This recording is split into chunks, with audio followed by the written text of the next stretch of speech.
el ayuno en sábado. A pesar de su acción contra él, la Iglesia rescató su idea del ayuno y la usó con el fin de hacer que el sábado resultara poco atractivo. Era absolutamente contrario a lo que se enseñaba en el judaísmo, en el cual el sábado era un día de fiesta. Aún más, ayunar en sábado era quebrantar el sábado. Así que de esa manera se distanciaba el cristianismo del judaísmo. La estrategia de convertir el sábado en un día sin alimento fue muy efectiva, especialmente por cuanto el sexto día, viernes, era también un día de ayuno para muchos creyentes. En una sola generación, los jóvenes cristianos crecieron sintiendo repulsión por el sábado, el día de ayuno y depresión, y sintiéndose correspondientemente atraídos al domingo, el día de mucha comida y celebración.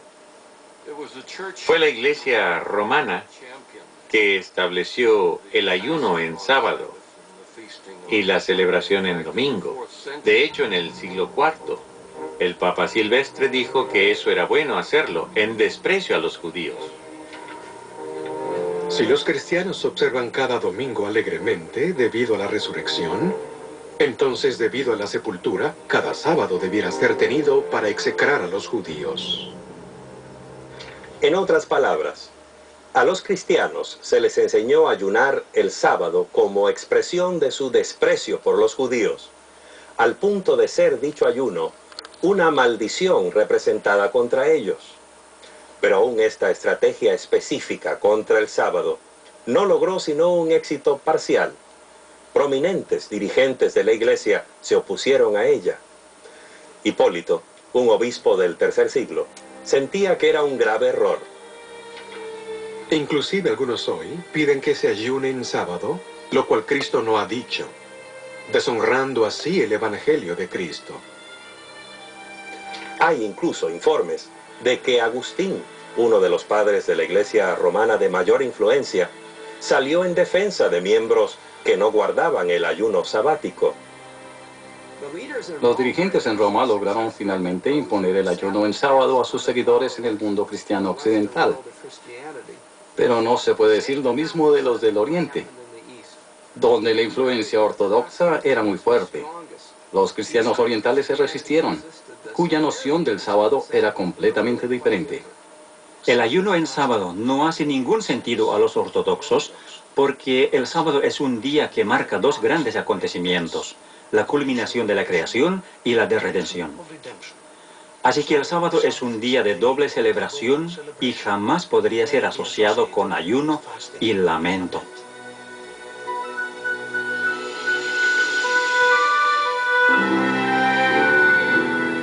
Este asunto del ayuno sabático podría parecernos desde nuestra posición moderna como una tempestad en una taza de té, pero se volvió parte de la lucha por el poder dentro de la Iglesia, una tensión entre Oriente y Occidente que eventualmente habría de dividir el mundo cristiano, desgarrándolo en dos partes. En el año 692, el emperador Justiniano II convocó un concilio eclesiástico en Constantinopla. La reunión es conocida como el Concilio de Trullo, nombrado así por el palacio donde se reunían los obispos. Esta sería la gran oportunidad para que la Iglesia oriental le asestara un golpe a la creciente influencia del Papa Católico de Roma. El canon 55 del Concilio de Trullo se basa en uno de los cánones apostólicos, el canon 64 y otros cánones de los concilios locales. La norma que establecen estos cánones es que no se debe ayunar en un día festivo. El sábado es un día festivo en que se celebran dos acontecimientos, la culminación de la creación y la de redención. Así que jamás debiera asociarse con el ayuno. Esos obispos podían escribir 1.000.000 de leyes, pero todo eso no sería más que papel entintado si no contaba con la aprobación unánime de los más altos oficiales de la Iglesia. De modo que los obispos debieron enviar sus cánones a Roma para que el Papa los firmara. Los cánones fueron enviados al Papa porque él era el primer patriarca, el primero entre iguales, 5 patriarcas iguales, quienes constituían el liderazgo de la Iglesia.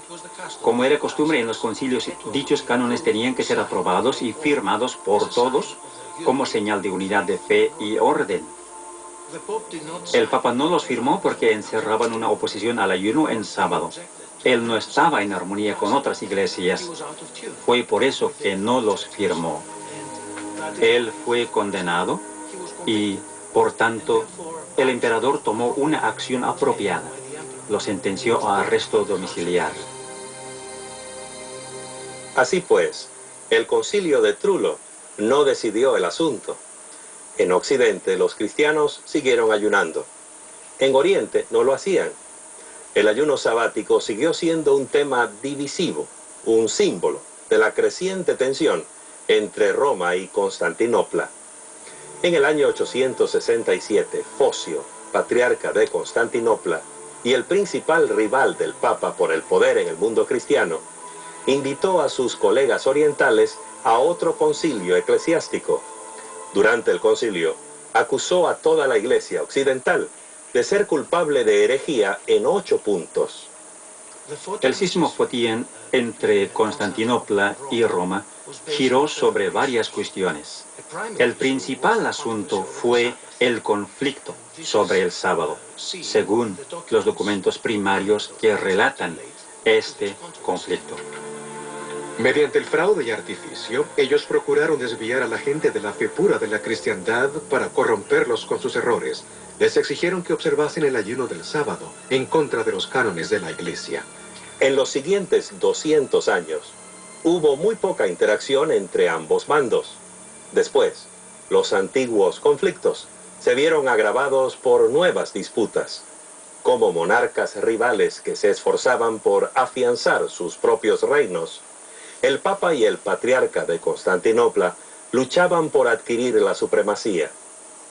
El principal asunto que estaba en juego en 1054 en el Oriente y el Occidente fue la cuestión de la autoridad de la Iglesia. El Papa impuso costumbres occidentales o romanas sobre las iglesias bizantinas en Italia. Y uno de ellos fue la observación del ayuno en el día sábado.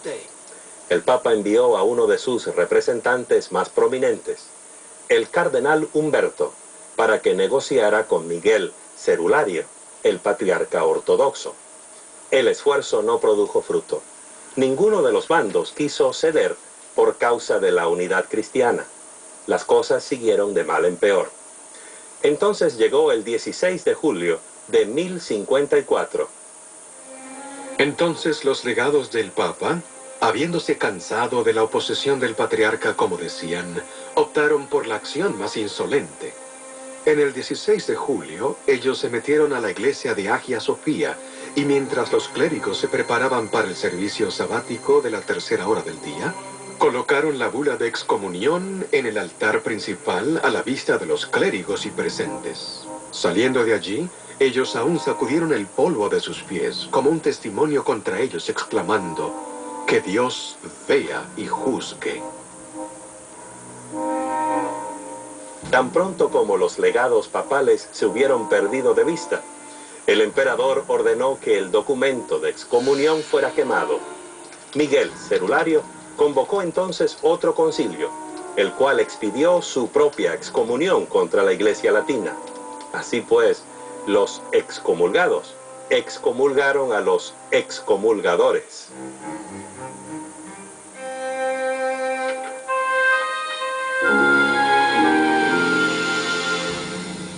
Es claro que la lealtad al sábado del cuarto mandamiento no se desvaneció fácilmente.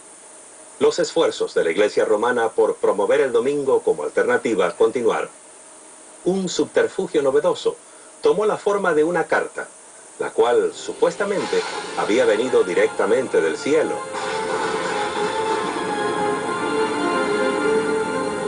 Dios ordenó que se santificara el domingo, pues él mismo ha escrito ese mandato a los hombres: no sea que hagan trabajo servil en domingo. La misma carta afirma haber sido escrita por Jesús. Dice que apareció sobre el altar de San Pedro